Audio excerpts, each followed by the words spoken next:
Hey everyone. Welcome to Reddit Star. Today's video is titled, How I Handled It. Please make sure to like, subscribe, and hit that notification bell. Let's jump right in. I found out my wife of 20 years found herself a younger boy toy. A 20-something coworker. It's funny they think we're not going to feel something different going on. I sensed it right away. People who don't tell me they were pretty disconnected from the relationship in the first place. Unlike many people I've read about, I did not ignore my gut.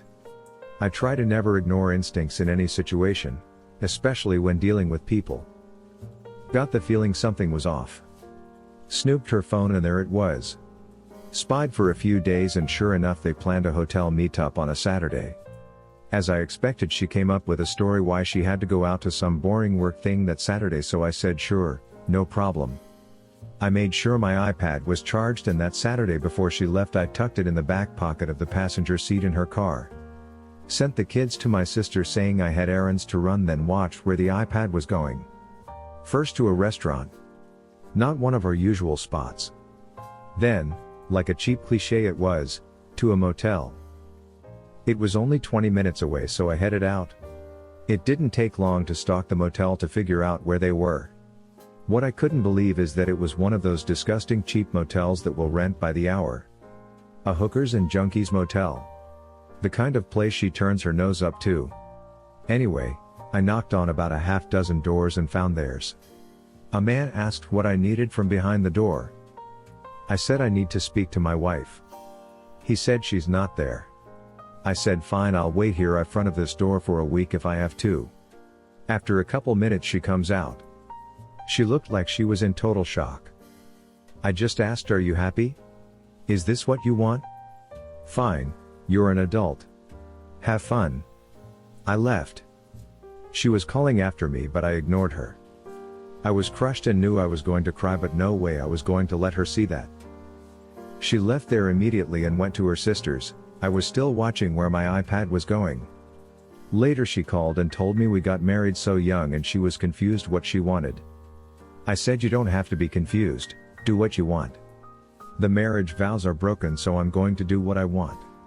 I know this isn't recommended but it worked for me. I ghosted her in our own house. I was always polite and cordial but not loving in any way. I created a Tinder profile and started dating. This crushed my wife. She had several emotional breakdowns with uncontrollable sobbing fits. She begged me to stop and let's go to marriage counseling. I said I liked her idea better and that I was enjoying myself. I wasn't hiding in the shadows like her. I was doing my business in the light of day. I was doing great on Tinder.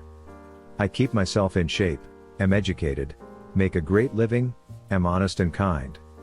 I had no problem getting dates with very nice and attractive women. I told them exactly what was going on in my life because I didn't want to be dishonest. Of course boy toy dumped her because his wife found out and she and he were trying to work it out. I told my wife to hit Tinder up and find herself a new guy. This would send her into crying fits. I never cried in front of her and I never begged her. Of course what she did hurt me horribly, so I sedated those emotions by moving on. Ended up dating and being intimate with several beautiful women.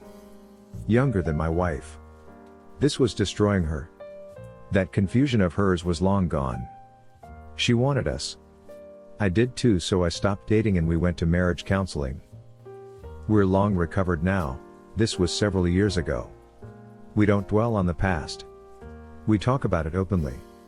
She asked me once if any of my girlfriends were better than her in bed and I replied, oh yeah. One of them was amazing. I then explained how she was amazing and now my wife works those things into our repertoire. I think the thing that snapped her out of it so quickly and had her begging me was how easily I can move on. She knows that I have no problem ghosting her and can be dating someone else a couple days later. Say what you want, but it worked for me. People have asked if I have mind movies or feel inferior to the other man. I say of course not.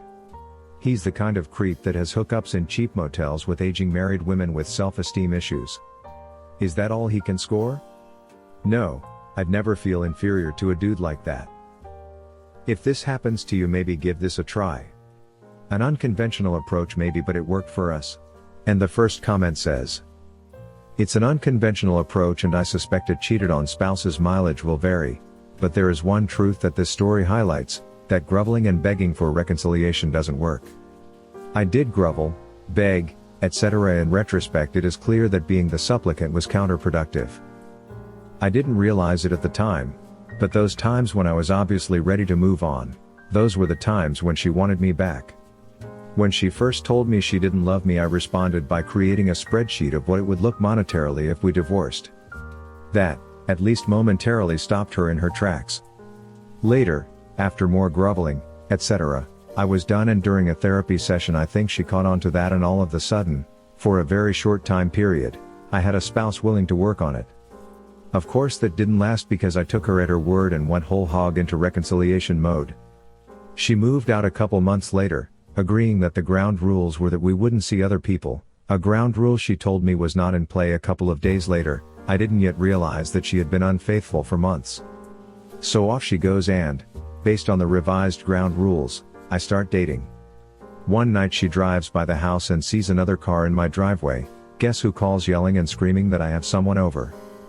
You guessed it, and shortly thereafter she wants to reconcile. That lasts for a few months until she finds what she thinks is a different, greener patch of grass. We divorced, and years later I realize what a blessing not being married to her anymore is. My experience taught me these lessons. Groveling and begging don't work. Making it clear you're moving on very well could. You cannot save a marriage unless there is a committed partnership between you and the WS to work toward reconciliation. I didn't delve into it here, but if the other person won't cut ties with the AP, you do not have a reconciliation partner. Sometimes the divorce you didn't want ends up being a blessing. And the second comment says, "This is exactly how I believe this should be handled. I did something almost similar. I caught him having an internet and phone relationship. So I confronted him, shed a few tears. He begged me not to leave. So instead, I gave him a taste of his own medicine. I openly made internet dating accounts, even asked him how to get on the ones he had. I showed him all the potential dates I had lined up. I even called a couple ex-boyfriends that still wanted me back on speakerphone to tell him how they were looking forward to him screwing up so they can come back into my life. I never actually followed through on any dating, but he knew I wasn't just going to sit and cry about what he did. I just told him that I'm too old for this BS and there are plenty of men out there that would easily take his place. I think I got through to him. We have been good for a while now. He already knows, if this relationship fails, it will be BC of him." Next.